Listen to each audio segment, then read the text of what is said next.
तो चलिए second point discuss कर लेते हैं, दैट इज़ एलिजिबिलिटी। तो अगर आप ये जानना चाहते हैं कि for how much loan amount I am eligible, तो for that we require two things. First your PAN card. PAN card जिससे हम सिबिल रिपोर्ट लेते हैं और उस सिबिल रिपोर्ट में हमें आपका सिबिल स्कोर भी पता चलता है, एज वेल एज़ ये भी पता चलता है कि आपके नाम पे कितने लोन्स हैं जिसके लिए आप ईएमआई पे कर रहे हैं। दूसरा आपका लास्ट 3 मंथ सैलरी स्लिप्स, अगर आप सैलरीड हैं तो 2 क्लास रहता है, एक सैलरीड क्लास, एक रहता है सेल्फ एम्प्लॉयड। तो सैलरीड क्लास में हमें लास्ट 3 मंथ का सैलरी स्लिप चाहिए होता है और सेल्फ एम्प्लॉयड के केस में हमें लास्ट 3 ईयर्स का आईटीआर चाहिए होता है।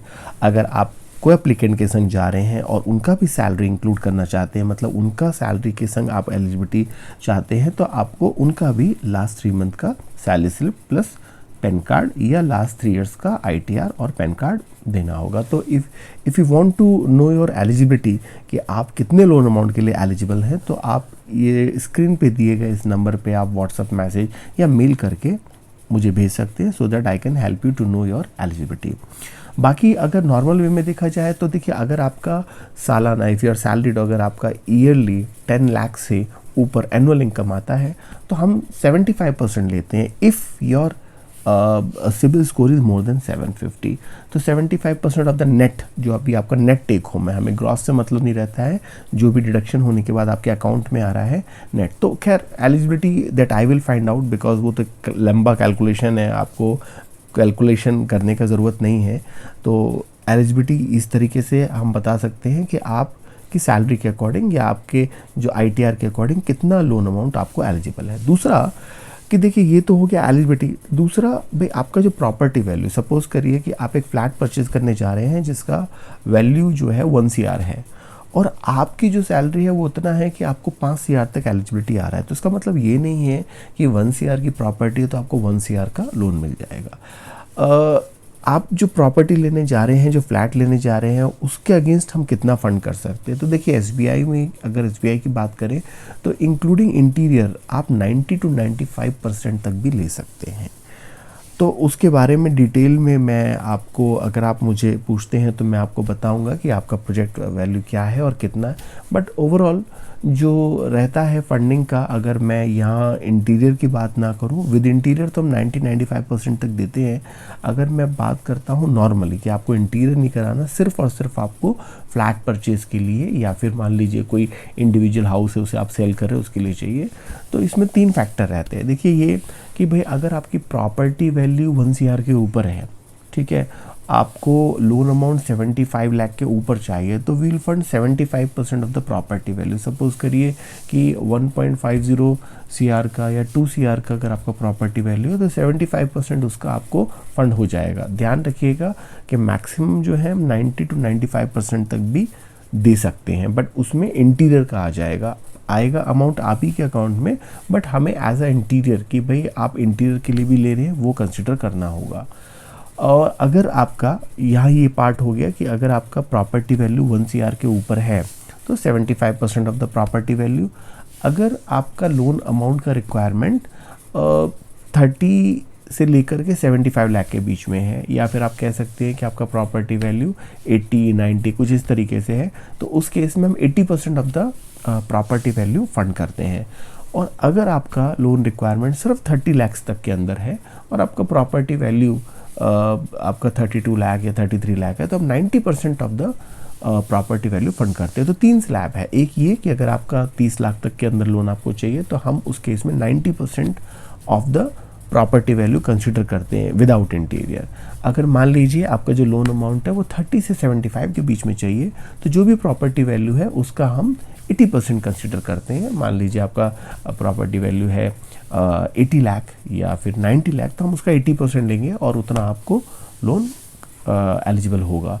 और अगर आपका प्रॉपर्टी वैल्यू 1 CR के ऊपर है तो हम कंसिडर करते हैं 75%। और बाकी इंटीरियर के लिए हम 15 to 20% हम इंटीरियर के लिए कंसिडर करते हैं। वो कैसे करा जाएगा, क्या करा जाएगा, सारी चीज़ तो अभी वीडियो में बताना पॉसिबल नहीं है, बट इस तरीके से आपका एलिजिबिलिटी और फंडिंग आएगा। ठीक है, उसके बाद लोन अमाउंट, तो लोन अमाउंट वही पार्ट हो गया कि इस तरीके से आपका लोन अमाउंट डिराइव हो जाएगा। देन फिर आता है लोन टेन्योर। तो लोन टेन्योर देखिए, एसबीआई में आप maximum up to 30 years, up to the age of 70 years, और if you are government employ, state government employ और सेंट्रल गवर्नमेंट एम्प्लॉय, तो उस केस में आप 75 ईयर्स मैक्सिमम 30 साल तक का ही टेन्योर रहता है। लेकिन अगर आप गवर्नमेंट एम्प्लॉई हैं स्टेट गवर्नमेंट में या फिर आप सेंट्रल गवर्नमेंट में, और अगर आपकी एज 45 भी है, तो उस केस में हम 75 ईयर्स तक कंसिडर करते हैं, तब भी आप 30 ईयर्स तक ले सकते हैं। तो लोन टेन्योर जो है मैक्सिमम 30 ईयर्स तक, और सिर्फ होम लोन में ऐसा होता है कि हम at the age of 70 years consider करते हैं। तो 30 साल तक के लिए लोन आप ले सकते हैं। सबसे इम्पॉर्टेंट इसमें फैक्टर क्या है कि देखिए, कई बार ऐसा होता है कि आपका एलिजिबिलिटी नहीं आ रहा होता है, इस वजह से आपको मैक्सिमम ईयर्स के लिए जाना पड़ता है, बट आप उतना लंबे समय के लिए जाना नहीं चाहते हैं। सपोज़ करिए आपने 1 करोड़ का लोन लिया और आपका जो एलिजिबिलिटी आ रहा है वो तभी आ पा रहा है जब आप 30 साल के लिए जाते हैं, लेकिन आप लोन जो है वो 10 साल या 15 साल के लिए लेना चाहते हैं। तो उस केस में आप ड्यू टू एलिजिबिलिटी आप भले ही 30 ईयर्स का ले लीजिए, लेकिन आप उसे 15 या 20 साल या 5 साल या एज़ पर योर कन्वीनियंस आप जितना जल्दी क्लोज करना चाहें आप कर सकते हैं। यहाँ क्या होता है कि जितना आप लोन चलाएंगे, जितने लंबे टाइम तक आपका लोन चलेगा, उतना इंटरेस्ट जाएगा। ऐसा नहीं है, जबकि मैं ये बात इसलिए बोल रहा हूँ क्योंकि इसका जो नेक्स्ट पॉइंट है ईएमआई कैलकुलेशन, क्योंकि बहुत से ऐसे प्राइवेट बैंक हैं, मैं यहाँ नाम नहीं ले सकता हूँ, बट कुछ ऐसे प्राइवेट बैंक हैं जहाँ उनका ईएमआई में पहले वो सिर्फ और सिर्फ इंटरेस्ट ले लेते हैं। मतलब उनको पता है कि भैया आप पूरे साल, आप 15-20 साल 25-30 साल नहीं रुकने वाले इस बैंक में, आप डेफिनेटली टेक ओवर कर लोगे। तो इसीलिए वो पहली टर्म्स एंड कंडीशन होती है कि भाई 2-3 साल तक आप लोन टेक ओवर नहीं कर सकते, अदरवाइज आपको इतना % पैन इंटरेस्ट देना पड़ेगा। देखिए बोलते ज़रूर है, लेकिन वर्बली बोलना और एक होता है रिटन में चीज़ों का होना, वो अलग बात है। और फिर उनके इतने पैरामीटर्स हो जाते हैं ना कि आप दुखी हो जाओगे। टेक ओवर करना आपके लिए बहुत बड़ा सद्दत बन जाएगा अगर आप उस बैंक से दूसरा नेशनलाइज बैंक में जाना चाहते हैं। तो यहाँ मैं बात कर रहा हूँ, तो ईएमआई कैलकुलेशन में ऐसे रहता है कि यहाँ जितना आप, अगर मान लीजिए आपने 5 साल में क्लोज करा या 10 साल में क्लोज करा, तो आपको इंटरेस्ट अब उतना ही ईयर का देना होगा। और ये एक छोटी छोटी चीज़ें होती हैं जो एक normal layman as a customer नहीं जानते हैं, बट एज अ बैंकर हमें पता है सारी चीज़ें। तो इसलिए अगर बहुत से प्राइवेट बैंक हैं जहाँ वो आपने मान लीजिए 20 साल के लिए लोन लिया है, तो वो 5 साल में पूरा इंटरेस्ट ले लेंगे। ठीक है, अब आप क्लोज करते रहो, क्योंकि उन्होंने अपना जो इंटरेस्ट लेना था ले लिया। इसलिए कई बार क्या होता है कि आप देखते हैं और आपको बाद में पता चलता है कि यार 2 साल बाद भी मेरा प्रिंसिपल वैसे का वैसा ही है, तो क्या मैं इंटरेस्ट ही पे करता रहा। एंड देन फिर आप इंक्वायरी करते हैं कि जो मैंने ईएमआई पे करा था उसमें तो प्रिंसिपल कुछ भी नहीं कटा। तो बहुत सारी चीज़ें होती हैं, खासतौर से तब जब आप पहली बार लोन के लिए जा रहे हैं, तो ये छोटी छोटी चीज़ें बहुत मैटर करती हैं। तो इसलिए मैंने आपको पहले बोला था कि सिर्फ 5 पैसे या 10 पैसे के डिफरेंस के लिए, वो भी आपको नहीं पता कि वो कितने डेज तक रहेगा। ऐसा नहीं है कि वो 5 पैसा 10 पैसा का जो डिफरेंस है वो मुझे पूरे लोन टेन्योर तक मिलेगा। नहीं, वो सिर्फ और सिर्फ आपको अट्रैक्ट करने के लिए दिया जाता है, जिसकी वजह से आप इन सारे पैरामीटर्स को छोड़ करके आप डिसीजन ले लेते हैं। तो ये एक इम्पॉर्टेंट पार्ट है। देन आ जाता है प्रोसेसिंग फ़ीस। देखिए प्रोसेसिंग फ़ीस की बात करें तो नॉर्मली एसबीआई में जो प्रोसेसिंग फ़ीस रहता है वो 5,000 से 10,000 प्लस जीएसटी रहता है। बट कई बार ऐसा रहता है, या फिर अगर आप कई बार चीज़ें इस तरीके से रहती हैं कि आपको प्रोसेसिंग फ़ीस वेव्ड ऑफ भी हो जाता है। तो वही मेरे लिए देखिए आज की डेट में क्या रेट ऑफ इंटरेस्ट है, प्रोसेसिंग फ़ीस है या नहीं है, अगर है तो कितना है और नहीं है तो कब तक वेव ऑफ है, वो बताना मेरे लिए मुश्किल है। लेकिन उसके लिए अगर आप मेरे को कांटेक्ट करते हो तो definitely I can help you. Even अगर प्रोसेसिंग फ़ीस रहता है तो कम से कम प्रोसेसिंग फ़ीस कैसे हो सकता है, या फिर प्रोसेसिंग फ़ीस कैसे वेव ऑफ करा जा सकता है, as assistant manager I can help you. तो और दूसरी चीज़ आ जाता है जैसे कोई हिडन चार्जेस तो नहीं है, क्योंकि एक इंपॉर्टेंट एस्पेक्ट है। बहुत सारे हिडन चार्जेस होते हैं जो आपको पहले नहीं बताए जाते हैं, जब आप एक्सपीरियंस करते हो तो धीरे धीरे आपके सामने आते हैं। तो यहाँ देखिए क्या है कि जब आप मुझे कांटेक्ट करेंगे लोन के लिए, तो सबसे पहले मैं from my official mail ID, मेरा एसबीआई का जो ऑफिशियल मेल आईडी है, मैं उससे आपको सारा डिटेल भेज दूंगा, जिसमें सारी डिटेल क्लियरली रहेगी। तो आपको कोई ये नहीं है कि कल को बहुत सारी चीज़ें कि ये नहीं पता था या वो नहीं पता था। और दूसरी चीज़ क्या है, देखिए सबसे बड़ा डिफरेंस क्या आता है ना, जब आप एक आउटसोर्स से बात कर रहे होते हैं, जब आप किसी प्राइवेट बैंक के किसी एम्प्लॉय से बात कर रहे होते हैं, और जब आप किसी नेशनलाइज बैंक के government employ on roll employ से कम्युनिकेशन कर रहे होते हैं, तो बहुत डिफरेंस होता है। क्योंकि देखिए आउटसोर्स पर्सन के कमिटमेंट का कोई वैल्यू नहीं होगा।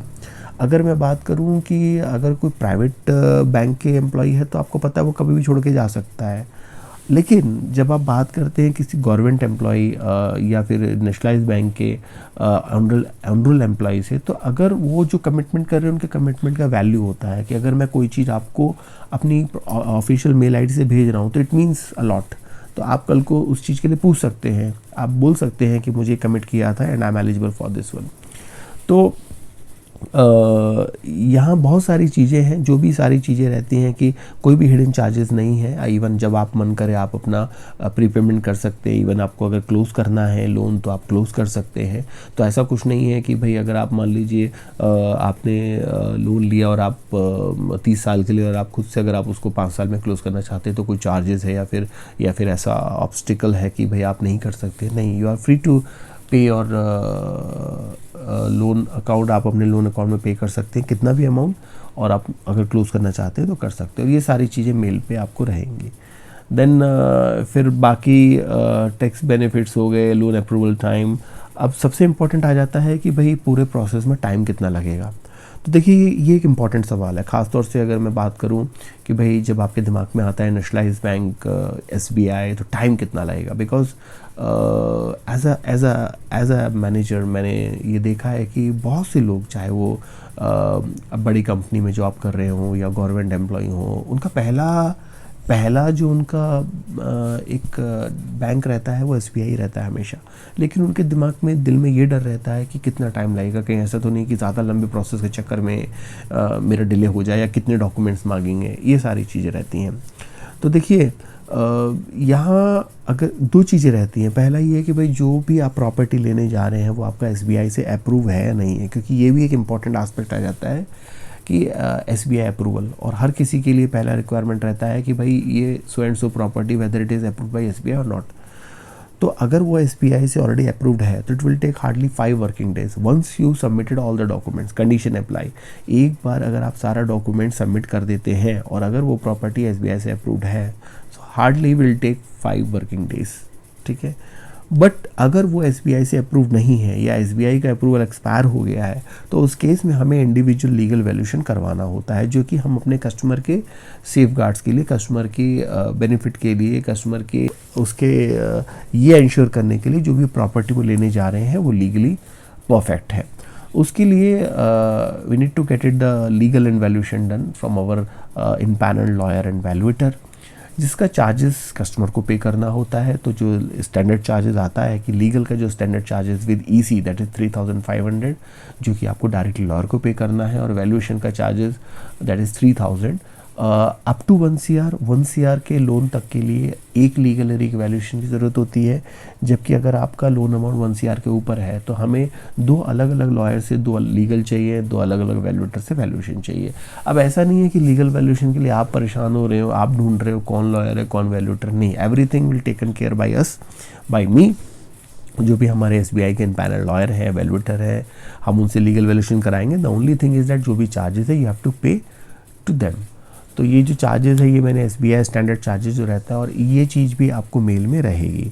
तो ये आ जाता है आपका कि प्रॉपर्टी की ऑथेंटिसिटी की, भाई अगर SBI अप्रूव्ड है या नहीं है। तो दोनों ही केस में अगर लीगल वैल्यूएशन होने के बाद वो आपका उतना ही इक्विवेलेंट हो जाता है जितना कि अप्रूव प्रॉपर्टी। तो उस केस में जहाँ हमें लीगल वैल्यूएशन करवाना होता है, हमें 7 to 8 वर्किंग डेज़ का और रिक्वायरमेंट होता है। बिकॉज लॉयर से लीगल लेना है, वैल्यूएशन लेना है, EC अप्लाई करना है, तो उसमें 7-8 दिन लग जाते हैं। तो उस केस में जहाँ रीसेल प्रॉपर्टी है, जहाँ लीगल वैल्यूएशन का रिक्वायरमेंट है, बट ध्यान रखिएगा once you submitted all the document. तो यहाँ मैं अगर लीगल वैल्यूएशन की बात कर रहा हूँ कि जहाँ हमें 7 to 8 वर्किंग डेज चाहिए, तो if you submitted all the document so we require, वो कोई ऐसा हार्ड एंड फास्ट नहीं है, sometimes will get the legal in 4 to 5 days also. तो डिपेंड करता है कि आप कितनी जल्दी आप डॉक्यूमेंट्स प्रोवाइड करते हैं और कितने डॉक्यूमेंट्स आप पे क्लियर रहते हैं। कई बार कुछ डॉक्यूमेंट्स नहीं रहते हैं, तो उसके एब्सेंस में जो डॉक्यूमेंट चाहिए होते हैं वो भी नहीं मिल पाते हैं, तो उसके लिए आपको ये अप्लाई करना है, वो अप्लाई करना है, उस चक्कर में टाइम लग जाता है। अगर आपको ये अपडेट मिलता है कि नहीं फलाने का